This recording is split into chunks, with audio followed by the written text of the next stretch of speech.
Hello guys, welcome to Mooppan's vlogs. ഞാൻ ആദ്യം നിങ്ങളൊരു ചോദ്യം ചോദിക്കുന്നു. ഇതിൽ വിവാഹം കഴിഞ്ഞിട്ടുള്ള ആൾക്കാർ, നിങ്ങളുടെ പങ്കാളിയുമായിട്ടുള്ള നിങ്ങളുടെ ഏജ് ഡിഫറൻസ്, ഇപ്പം നിങ്ങളുടെ ഏജും പുള്ളിക്കാരൻ്റെ ഏജും അല്ലെങ്കിൽ പുള്ളിക്കാരിയാണെങ്കിൽ നിങ്ങൾ തമ്മിലുള്ള ഏജ് ഡിഫറൻസ് എത്രയാണ് ഉണ്ടാവുക എന്ന് ജസ്റ്റ് ഒന്ന് പറയാൻ പറ്റുമെങ്കിൽ ഒന്ന് കമൻറ്റ് ചെയ്തേക്കുക. നമ്മൾ സംസാരിക്കാൻ വേണ്ടിയിട്ട് വരുന്ന വിഷയമായിട്ട് വളരെ അടുത്ത് നിൽക്കുന്ന ഒരു കാര്യമാണ് ഞാൻ നിങ്ങളോട് വളരെ ബഹുമാന പുരസരം സ്നേഹത്തോടെ ചോദിക്കുന്നത്. അതായത് ഒരു വ്യക്തി ജീവിതത്തിലേക്ക് പാർട്ട്നേഴ്സായിട്ട് പോകുന്ന ആൾക്കാരുടെ വയസ്സ് അവരുടെ ജീവിതത്തിനെ എന്തെങ്കിലും തരത്തിൽ മുന്നോട്ട് പോക്കിനെ നിയന്ത്രിക്കുമോ, അതിനെന്തെങ്കിലും ബുദ്ധിമുട്ടുകളോ പ്രശ്നങ്ങളോ ഉണ്ടാവാൻ സാധ്യതയുണ്ടോ? നിങ്ങളുടെ അനുഭവത്തിൻ്റെ അടിസ്ഥാനത്തിലും നിങ്ങൾക്കത് താഴെ കമൻറ്റ് ബോക്സിൽ രേഖപ്പെടുത്താവുന്നതാണ്. പുതിയ തലമുറയിൽപ്പെട്ട ആൾക്കാർക്കും അതൊരു ഗുണപാഠമായിട്ട് മാറട്ടെ എന്നുള്ളത് മാത്രമാണ്. നമ്മൾ സംസാരിക്കാൻ വേണ്ടിയിട്ട് വരുന്നൊരു വിഷയം, രണ്ട് വ്യക്തികൾ തമ്മിൽ അവരുടെ മാരേജ് കഴിയുന്നു. അപ്പോൾ ആ മാരേജുമായിട്ട് ബന്ധപ്പെട്ടിട്ട് ചില ഒരു അസ്വാരസ്യങ്ങൾ സാമൂഹികമായിട്ട് ചില ആൾക്കാർ നടത്തുന്നു. അതിനൊരു മറുപടി കൊടുക്കേണ്ടി വരുന്നു. അതുമായിട്ട് ബന്ധപ്പെട്ടിട്ടുള്ളതാണ്. ഞാൻ ആ ഒരു വിഷയത്തിലേക്ക് പോകുന്നതിന് തൊട്ട് മുമ്പ് നിങ്ങളുടെ മുമ്പിലേക്ക് കുറച്ച് കാര്യങ്ങളുടെ ഒരു ശ്രദ്ധ ക്ഷണിക്കാം. ഇവരുടെ വയസ്സ് ഏതാണ്ട് 13 വയസ്സോ 14 വയസ്സോ ഡിഫറൻസ് ആണ് പറയുന്നത്. അവരെക്കുറിച്ച് ഞാൻ വഴിയെ പറയാം. ഇവിടെ നിങ്ങളിപ്പോൾ കണ്ടുകൊണ്ടിരിക്കുന്നത് കരീന കപൂറും അതുപോലെ തന്നെ സെയ്ഫ് അലി ഖാനുമാണ്. സെയ്ഫ് അലി ഖാന് കരീന കപൂറിനെക്കാട്ടിലും 10 വയസ്സ് കൂടുതലാണ് എന്ന് നമുക്ക് ഈ ഒരു ഡീറ്റെയിൽസ് എടുത്തു കഴിഞ്ഞാൽ നമുക്ക് മനസ്സിലാക്കാൻ വേണ്ടിയിട്ട് പറ്റും. കഴിഞ്ഞില്ല അദ്ദേഹം ഞാനിപ്പോഴും ജെൻഡറിനെ ഉദ്ദേശിച്ച് ഒന്നും പറയാൻ ശ്രമിക്കുന്നതല്ല. പക്ഷേ ഇവിടെ ജെൻഡർ അദ്ദേഹത്തിൻ്റെ മതവും ഒക്കെ വലിയ വിഷയമാണ്. അതായത് ഇപ്പം നമ്മൾ സംസാരിക്കാൻ വരുന്ന വ്യക്തി. ഇനി രണ്ടാമത്തെ ആളെന്ന് വെച്ചാൽ ഇവിടെ നമ്മൾ നോക്കുമ്പോഴേക്കും നമ്മുടെ പ്രിയങ്ക ചോപ്രയും അവരുടെ ഹസ്ബൻഡും തമ്മിൽ 10 ഇയർ ഏജ് ഗ്യാപ്പ് ഉണ്ട്. 10 ഇയർ ഏജ് ഗ്യാപ്പിൻ്റെ അകത്ത് ഇവിടെ പ്രിയങ്കയ്ക്കാണ് അദ്ദേഹത്തിനെക്കാട്ടിലും 10 വയസ്സ് കൂടുതൽ. അതായത് അദ്ദേഹത്തിന് 7 വയസ്സുള്ള സമയത്ത് പ്രിയങ്കയ്ക്ക് 18 വയസ്സ്. അഥവാ പ്രിയങ്കയ്ക്ക് 18 വയസ്സുള്ള സമയത്ത് അവർ വിവാഹം കഴിച്ചിട്ടുള്ള ആ പയ്യന് 7 വയസ്സ് മാത്രം പ്രായം. ഇനി അടുത്തത് നമ്മളിവിടെ കാണുന്ന സച്ചിൻ ടെണ്ടുൽക്കറും അഞ്ജലിയും, നമ്മളെല്ലാവരും വളരെയധികം ആരാധിക്കുന്ന നമ്മുടെ ക്രിക്കറ്റ് ഗോഡ്. അദ്ദേഹത്തിൻ്റെ വൈഫും തമ്മിലുള്ള ഡിഫറൻസ് ഏതാണ്ട് 7 വയസ്സാണ്. അതായത് അദ്ദേഹത്തിൻ്റെ വൈഫിന് അദ്ദേഹത്തിനെക്കാട്ടിലും 7 വയസ്സ് കൂടുതലാണ്. അങ്ങനെ ഒരുപാട് ദമ്പതികൾ സിനിമാ മേഖലയിലുണ്ടെന്ന് അറിയുന്നത്. സൂര്യ ജ്യോതിക അവരും ഏജിൻ്റെ ഡിഫറൻസ് ഒക്കെ ഇച്ചിരി ഡിഫറൻസ് ഉണ്ട്, ജ്യോതികയ്ക്കാണെന്നൊക്കെ പറയുന്നു. പലയിടത്തും അങ്ങനെ കേൾക്കുന്നുണ്ട്. ഇത് ഇപ്പോൾ ഒരു ഐഡിയ കിട്ടിക്കാണും. ഏജ് ഡിഫറൻസ് വെച്ചിട്ടുള്ള ഈ ലെവലിൽ അവരുടെ ലൈഫൊക്കെ വളരെ അടിപൊളിയായിട്ട് പോയിക്കൊണ്ടിരിക്കുന്നു. എന്നാൽ ഇവിടെ നമ്മൾ സംസാരിക്കാൻ വേണ്ടിയിട്ട് വരുന്ന രണ്ട് വ്യക്തികളുടെ ഏജ് വലിയ ചർച്ചയാവും. അപ്പോൾ ഇപ്പം നിങ്ങൾ കാണുന്നത് സൽമാൻ്റെയും മേഘയുടെയും അവരുടെ കല്യാണ ദിവസം എടുക്കുന്ന മാരേജ് ആ ഒരു സമയത്ത് എടുക്കുന്ന വീഡിയോ ആണ്. ഓക്കെ, ബാക്കി വഴിയെ പറയാം.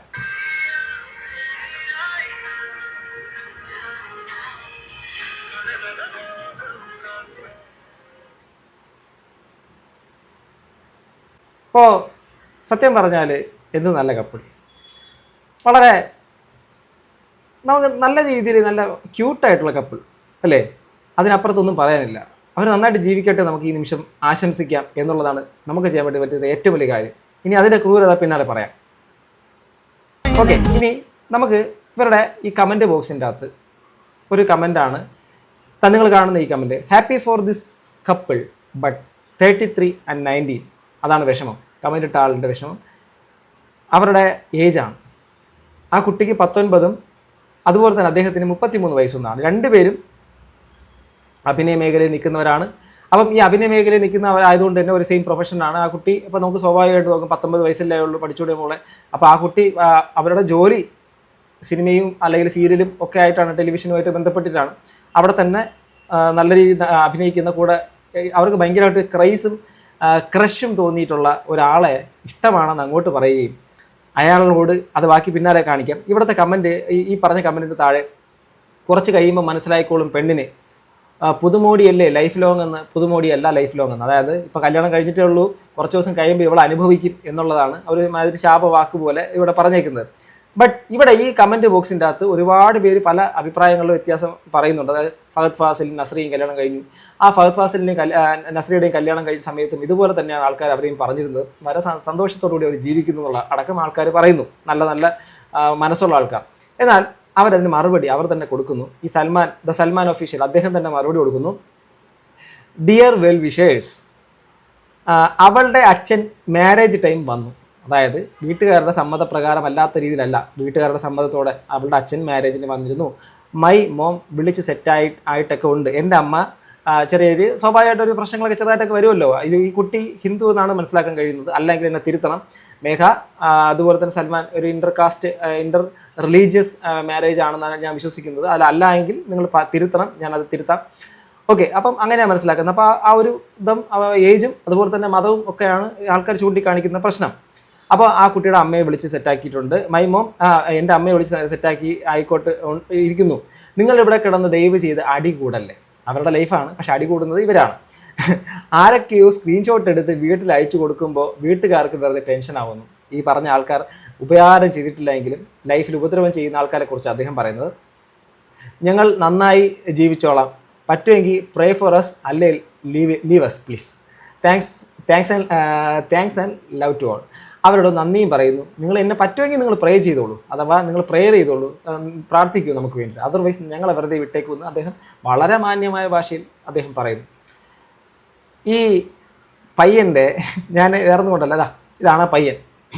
ഈ പയ്യൻ്റെ വയസ്സ് 31 വയസ്സ് എന്നുള്ള രീതിയിലേക്കൊക്കെയാണ് പറയുന്നത്. ഈ പയ്യൻ എന്താണ് ഒരു കുഴപ്പം? ഈ കമന്റിടുന്നവരോട് അവരെ ഇങ്ങനെ അപമാനിക്കുകയും ഇതൊക്കെ ചെയ്യുന്നത്, എന്ത് സുന്ദരനാണ്. സൗന്ദര്യത്തിന് ഞാൻ വർണ്ണിച്ച് പറയുന്നതൊന്നുമല്ല, എന്ത് സുന്ദരനാണ്. നമുക്ക് നമ്മുടെ കണ്ണിൻ്റെ മുമ്പിൽ കാണുന്ന വ്യക്തി ഒരു യന്ത്ര മനുഷ്യനല്ല, ഒരു മനുഷ്യനാണ്. അയാളുടെ മതവും ജാതിയും ഒക്കെ അതൊക്കെ ഓരോരുത്തരുടെ വിശ്വാസത്തിൻ്റെ ഭാഗമാണ്. നമുക്ക് അതൊക്കെ അവരുടെ ഇഷ്ടം പോലെ ചെയ്യട്ടെ. പക്ഷെ ഒരുമിച്ച് ജീവിക്കുന്നതിനകത്ത് അവരുടെ ഏജിൻ്റെ ഇതും കാരണം കൊണ്ട് അദ്ദേഹം എന്തെങ്കിലും വേറെ എന്തെങ്കിലും ബുദ്ധിമുട്ടോ പ്രശ്നങ്ങളോ അവശതയോ ഉള്ളതായിട്ട് നിങ്ങൾക്ക് തോന്നുന്നുണ്ടോ? എന്താ ചുള്ളനായിട്ട പയ്യനാണ്. എന്താ പ്രശ്നം? ഇനി ഇവരുടെ ഒരു ഇൻ്റർവ്യൂ വന്നിട്ടുണ്ട്, അതിൻ്റെ കുറച്ച് ഭാഗം കേട്ടോ. ഒന്ന് എൻ്റെ Made me wait for 2.5 years. 2.5 വർഷോ? Made me wait for 2.5 years. 2.5 വർഷോ? ഏതാണ്ട് ഈ പുള്ളി അഥവാ ഈ സൽമാൻ എന്ന് പറയുന്ന സൽമാനുൾ എന്നാണ് അതിൻ്റെ റിയൽ നെയിം കേട്ടോ, സൽമാനുൾ ആൻഡ് മേഘ. ആ സൽമാനുൾ ഈ കുട്ടിക്ക് ആ കുട്ടിയോട് ഇഷ്ടം പറഞ്ഞിട്ടും ആ കുട്ടിക്ക് വെയിറ്റ് ചെയ്യേണ്ടി വന്നത് 2.5 വർഷമാണ്. സാധാരണഗതിയിൽ ഒരു ക്രിഞ്ച് പ്രണയമൊന്നുമല്ല.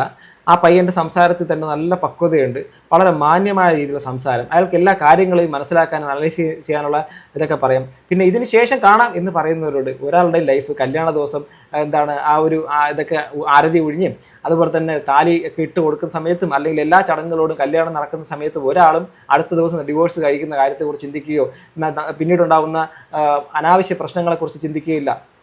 എല്ലാം നല്ലതിൽ നടന്ന കല്യാണങ്ങൾ പോലും എന്തുമാത്രം എത്ര മോശമായ ലൈഫിലേക്ക് പോയി, രണ്ടായിട്ടൊക്കെ പിരിഞ്ഞു പോവുകയും ഒക്കെ ഒത്തിരി പ്രശ്നങ്ങൾ നമ്മൾ കേൾക്കുന്നു. എന്തിനാണ് ഒരു നല്ല ദിവസത്തിൽ അല്ലെങ്കിൽ നല്ല രീതിയിൽ ജീവിക്കാൻ തുടങ്ങുന്ന ആൾക്കാരെ അനാവശ്യമായ വാക്കുകളിലൂടെ ക്രൂരമായ വേട്ടയാടണം? അതിൻ്റെ ആവശ്യം നമുക്കില്ലല്ലോ. സഞ്ജു ലച്ചു ഒന്നിക്കണം എന്ന് എല്ലാവരുടെ ആഗ്രഹമായിരുന്നു. അപ്പൊ നടന്നില്ല. പക്ഷെ റിയൽ ലൈഫിൽ നിങ്ങൾ അത് ഒന്നിച്ച് കാണിച്ചു തന്നിരിക്കുന്നു. ആരോ ആത്മാർത്ഥമായിട്ട് ആ സമയത്ത് പ്രാർത്ഥിച്ചിരുന്നു. ആ പ്രാർത്ഥനയുടെ ഫലമാണല്ലേ അത് അദ്ദേഹം പറയുന്നുണ്ട്. ആരോ ആത്മാർത്ഥമായിട്ട് പ്രാർത്ഥിച്ചിരിക്കുന്നു. അത് ആത്മാർത്ഥമായി പ്രാർത്ഥിച്ചിരിക്കുന്നു പറഞ്ഞാൽ ആ കുട്ടി ആത്മാർത്ഥമായി പ്രാർത്ഥിച്ചിരിക്കുന്നു പറഞ്ഞാൽ അങ്ങോട്ട് നോക്കിയത്. ആക്ച്വലി ഞാനാണ് തുടങ്ങിയത്. ഞാൻ അങ്ങോട്ടേക്ക് പ്രപ്പോസ് ചെയ്തു. പുള്ളിക്കാരൻ എന്നെ അങ്ങ് റിജക്ട് ചെയ്ത സമയത്ത്.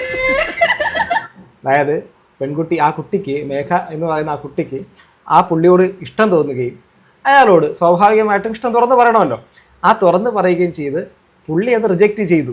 സാധാരണഗതിയിൽ നമ്മളിപ്പോൾ ഈ സിംഗിൾ പസംഗയ്ക്ക് മാത്രം മനസ്സിലാവുന്ന ഒരു കാര്യം പറയാം. സാധാരണ ഏതെങ്കിലും പെൺകുട്ടിയുടെ പുറകെ നടക്കും, അല്ലെങ്കിൽ അവൾ കണ്ടിഷ്ടപ്പെടും, പറയാനുള്ള താല്പര്യം ഉണ്ടാകും. എന്നിട്ട് നമ്മളെ കുറിച്ചുള്ള ഒരു കോൺഫിഡൻസ് ഒക്കെ കുറവായിരിക്കും. എന്നാൽ എല്ലാ കോൺഫിഡൻസോടും കൂടി ചെന്ന് പറയുമ്പോഴേക്കും ഒന്നിൽ പണ്ടത്തെ സെറ്റപ്പിലേക്ക് അടിയാണ്. ഇന്നും അങ്ങനെയൊന്നുമില്ല കേട്ടോ. പണ്ടൊക്കെ അങ്ങനെയൊക്കെ ഉള്ള അനുഭവമുള്ളവർക്കൊക്കെ അത് മനസ്സിലാവും. പണ്ട് പുറകെ നടക്കുന്നതും പെണ്ണിൻ്റെ വീട്ടുകാരെ ഒന്ന് അടിക്കാൻ വേണ്ടിയിട്ട് പിടിക്കുന്നതും നിരന്തരമായ പ്രശ്നം നടക്കുന്നതും നമ്മുടെ പ്രണയ ലേഖനങ്ങൾ കൈമാറാൻ നടക്കുന്നുണ്ടാകുന്ന പ്രശ്നങ്ങളും ഒക്കെ നമുക്ക് മനസ്സിലാവും. ഇവിടെ ആ കുട്ടി ആ പുള്ളിയോട് പറയുന്നു, ആ പയ്യൻ റിജക്റ്റ് ചെയ്യുന്നു. സിംഗിൾ പസംഗ് ചിലപ്പം വിഷമിക്കാൻ സാധ്യതയുണ്ട്. ഇന്ന് നമ്മളെയൊക്കെ ഇവിടെ ജീവിക്കുന്നവരെ നമ്മുടെയും കൂടെ ഒന്ന് പരിഗണിക്കണേ എന്നൊക്കെ പെമ്പിള്ളേരോട് ചിലപ്പോൾ അഭ്യർത്ഥിക്കാനുള്ളൊരു അവസരം ചിലപ്പോൾ ഇവിടെ ഉണ്ടാവും. Literally I cried. ഞാൻ കരഞ്ഞ ദിവസങ്ങളായിരുന്നു. എനിക്ക് അത്രയും സങ്കടമുണ്ട്. പക്ഷെ വേറെ വഴിയില്ലായിരുന്നു. കാരണം ഷോ മസ്റ്റ് ഗോ ഓൺ എന്ന് പറഞ്ഞ പോലെ ഞാൻ വീട്ടിനടുത്ത് പറഞ്ഞ് ഞാൻ നിന്നെ കല്യാണം കഴിക്കാൻ പോവാണ്. ഇനിയെങ്കിലും യെസ് പറഞ്ഞൂടെ? ആ കുട്ടിയുടെ ഇഷ്ടം സ്വന്തം വീട്ടിലും പോയി പറഞ്ഞു, ഈ കല്യാണം കഴിക്കാൻ വേണ്ടിയിട്ട് പോവുകയാണെന്നുള്ള കാര്യം വീട്ടിൽ അറിയിക്കുകയും ചെയ്തു. അവരാരെയും അറിയിക്കാതെ രഹസ്യമായി വന്നിട്ട് ഒരു സുപ്രഭാതത്തിൽ ഒളിച്ചോടി വീട്ടുകാരെ വേദനിപ്പിച്ച ആൾക്കാരല്ല എന്നുള്ള കാര്യം അവിടെ വ്യക്തമാവുകയാണ്. ഇതാണ് എൻ്റെ അടുത്ത് പറഞ്ഞു വിട്ടിരുന്നത്. എങ്ങനെയാണ് ഞാനിത് പറഞ്ഞതിനിപ്പോൾ നിങ്ങളിതിപ്പോൾ എങ്ങനെ എടുക്കും? നല്ലൊരു സുന്ദരിയായ ഒരു കുട്ടി വന്ന് ഒരാളോട്, അദ്ദേഹവും സൗന്ദര്യത്തിൽ ഒട്ടും പിന്നിലല്ല, അന്ന് പറയുന്ന സമയത്ത് ഐ ഹേറ്റ് യു എന്ന് മുഖത്ത് നോക്കി പറയാൻ വേണ്ടിയിട്ട് പറ്റും. നിങ്ങളെ കൊണ്ടത് പറ്റുമോ? ഇത് കേട്ടോണ്ടിരിക്കുന്ന ഒരു സിംഗിൾ പസംഗയിൽപ്പെട്ട ഒരാളോട് ചോദിക്കുക, നിങ്ങളുടെ ഒരു സുന്ദരിയായ പെൺകുട്ടി വന്നിട്ട് ഐ ലവ് യു എന്ന് പറഞ്ഞാൽ നിങ്ങളത് എങ്ങനെയായിരിക്കും എടുക്കുക? നോ എന്ന് പറയുമോ? ഐ ഹേറ്റ് യു എന്ന് പറയുമോ? ഒരു ഏജിന്റെ ഒരു ക്രേസ് ആയിരിക്കും. കാരണം ഈ ഏജിലും എനിക്കും ഉണ്ടായിരുന്ന ഇഷ്ടംപോലെ കാര്യങ്ങളൊക്കെ. ഇഷ്ടം പോലെ അവിടെ ഒരു വലിയ പോയിന്റ് ഉറപ്പുണ്ട്. പുള്ളി പറഞ്ഞത് ഏജിൻ്റെ ഒരു ക്രേസ് ആയിരിക്കും. ക്രഷ് എന്നൊക്കെ പറയുന്ന സാധനം ഒരു ഇൻഫാറ്റുവേഷനൊക്കെയാണ്. ഒരു പുറമേ ഉള്ള ആകാര ഭംഗിയോ ആ ഒരു പുറമേ ഉള്ള ഇതൊക്കെ കണ്ടിട്ട് മാത്രം തോന്നൽ. ചില സെലിബ്രിറ്റീസിനോടൊക്കെ ഭയങ്കരമായിട്ട് കണ്ണുനീരൊക്കെ അണിഞ്ഞുകൊണ്ട് അവരൊക്കെ അയ്യോ ഒരു കിട്ടിയാൽ പിടിച്ച് തിന്നുമെന്നുള്ള രീതിയിലേക്കുള്ള ആരാധന മൂത്ത് നടക്കുന്ന ആൾക്കാരൊക്കെ ഉണ്ട്. പ്രണയമെന്നല്ല, അതൊരു മറ്റൊരു അവസ്ഥയാണ്, ആരാധന മൂത്തുള്ളൊരവസ്ഥയാണ്. അദ്ദേഹം ഭയങ്കര സുന്ദരനായിട്ടുള്ള ആളായതുകൊണ്ട് അദ്ദേഹത്തിനോട് തോന്നിയേക്കാവുന്ന ഒരു പെൺകുട്ടിയുടെ ഒരു ഇഷ്ടമായിരിക്കാം എന്നാണ് പുള്ളി അതിനെ ആദ്യം കണ്ടത്. ആ പ്രായത്തിൽ എനിക്കും അത് തോന്നിയിട്ടുണ്ടെന്ന് പുള്ളി പറയുമ്പോൾ അവിടെ നമുക്ക് മനസ്സിലാക്കാൻ വേണ്ടിയിട്ട് പറ്റുന്ന he's A mature person. Absolutely he's A mature person. അതൊരു വലിയ കാര്യമാണ്. ഞാൻ അറിഞ്ഞില്ലല്ലോ, ഇഷ്ടം പോലെ ഞാൻ അറിഞ്ഞിട്ടില്ലല്ലോ. എൻ്റെ ഒരു പോയിന്റ് ഓഫ് വ്യൂല്, if your love is true it will come and find കയ്യിൽ വരും. എനിക്കൊരു ഹോപ്പ് ഉണ്ടായിരുന്നു. So I trusted and believed in my love, waited for him. അങ്ങനെ ഞങ്ങൾ വളച്ചെടുത്ത്. ഞാൻ പറഞ്ഞല്ലോ എങ്ങനെ വളച്ചെടുത്ത് ആ കുട്ടി ആ വളച്ചെടുത്ത് എന്ന് പറഞ്ഞെടുത്ത് നമുക്ക് മനസ്സിലാക്കാൻ പറ്റും ആ പയ്യനെ ഇത്ര ആത്മാർത്ഥമായിട്ടാണ് സ്നേഹിച്ചത്. അവൻ്റെ പിന്നാലെ നടന്നത്. സ്വാഭാവികമായിട്ടും അവനെ കിട്ടിയില്ലെങ്കിൽ അവളുടെ മാനസികമായിട്ട് ഒത്തിരി വിഷമത്തിലേക്ക് കടന്നു പോകുമായിരുന്നു. അതുകൊണ്ട് ഞാൻ ആത്മാർത്ഥമായി സ്നേഹിച്ചാൽ നമുക്കത് കിട്ടുമെന്ന് പുള്ളിക്കാരത്തി പറയുന്നു. ഓക്കെ, നിങ്ങളൊക്കെ എത്രത്തോളം ഈ അഫർമേഷൻസിലൊക്കെ വിശ്വസിക്കുന്നു എന്നുള്ള എനിക്കറിയത്തില്ല. ഞാൻ അങ്ങനെ വിശ്വസിക്കണമെന്ന് പറയത്തുമില്ല. ബട്ട് ഇവിടെ അവർ പറയുന്നത് വെച്ചാൽ അവർക്ക് അത്രത്തോളം ഇഷ്ടമുണ്ടായിരുന്നു. എൻ്റെ ഇഷ്ടം സിൻസിയർ ആയിരുന്നു. അങ്ങനെ ആ സൽമാൻ ഉള്ളിനെ കിട്ടി എന്നുള്ള രീതിയിലാണ് കുട്ടി പറയുന്നത്. എനിക്ക് എനിക്കും ഞാൻ ഈ പറഞ്ഞ പോലെ തന്നെ സിഗ്മ വിട്ടു പോകാൻ താല്പര്യമില്ല. ഭയങ്കര സിഗ്നസ് ആയിരുന്നു. എത്ര വയസ്സിലപ്പോ പ്രപ്പോസ് ചെയ്തത്? 18. പോക്സോ അല്ല. പോക്സോ അല്ല എന്ന് പറയുന്നത്. അതായത് 18 ഇയേഴ്സിലാണ് ആ കുട്ടിയുടെ ആ ഒരു ഇഷ്ടം തുറന്ന് പറയുന്നുള്ള കാര്യം. സോ എന്തായിരുന്നാലും ഇവിടെ നിങ്ങൾക്ക് കണ്ടിട്ട് എന്ത് തോന്നിയത്? ഭയങ്കര എനിക്ക് കണ്ടിട്ട് തോന്നി, ഞാൻ പറയാം. എനിക്ക് ഭയങ്കര ഹാപ്പി കപ്പിളായിട്ടാണ് തോന്നിയിട്ടുള്ളത്. അഥവാ എനിക്കിനി ഹാപ്പി കപ്പിൾ അല്ല തോന്നിയിട്ടും വലിയ കാര്യമൊന്നുമില്ല. അവരാണ് ജീവിക്കേണ്ടത്. നമ്മളൊരാളുടെ ജീവിതം തുടങ്ങുന്ന സമയത്ത് നമുക്ക് വേണമെങ്കിൽ അത് കാണാം. ഇപ്പം അവരുടെ ഈ ലൈഫ് വളരെ പ്രൈവറ്റായിട്ടാണ് ഈ ഒരു കാര്യം നടത്തിയത്. അവരുടെ ഇൻസ്റ്റാഗ്രാമിനകത്തിട്ട് ആ ഒരു അവരുടെ കല്യാണത്തിൻ്റെ ആ ഒരു വീഡിയോയുടെ താഴെ വന്നിട്ടുള്ള ആൾക്കാരുടെ ഈ വയസ്സിനെ കുറിച്ചിട്ടുള്ള ആവലാതിയും പ്രശ്നങ്ങളൊക്കെ പറയുന്നു.